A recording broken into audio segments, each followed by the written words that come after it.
我今天跟强哥聊天，我说咱俩要是离婚，强哥你再找个啥样的？他说你是说我，还是说我这个类型的男人？我说你呀。他说我不会离的，你现在挣钱呢，你挣的每一分钱都叫夫妻共同财产。我说那行，那咱俩就说你这个类型的男人吧。我还给他画了个线，我说那就个人资产5000到1个亿之间的这类男人。哎，一聊这话题，他还挺开心，他就笑，感觉好像有话不太方便讲一样。他说如果谈恋爱的话，那肯定是越年轻的越好玩。我说离婚了要找对象，要结婚的那种，你要找啥样的？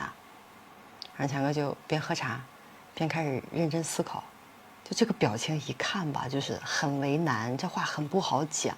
我就静静地等着他。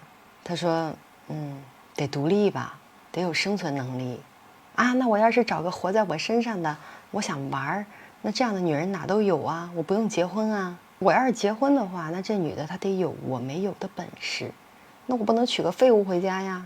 完了，他说完这话，他看我没生气，他还拆开讲，你知道吧？他说你看这个资产量，说少是不少，但是说多了的话，要真来个败家娘们儿，就根本不经败的，说没就没了。我说那好，那你都老嘚儿了，对吧？人家那独立女性，人家自己也能赚钱，找你们干啥？那不能找弟弟吗？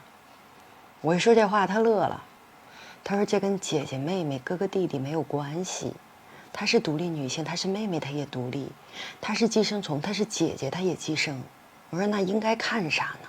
他说找人结婚的话，看的还是能力、见识、责任心。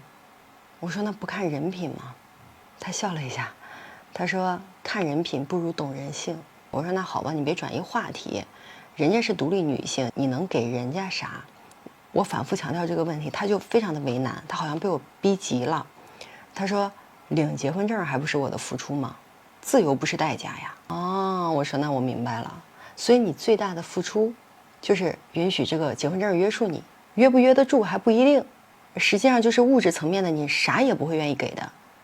他说我的房我的车让他用，是不是也是我的付出呀？如果他本事真的比我大，我让他用这些，他就能转化成效益。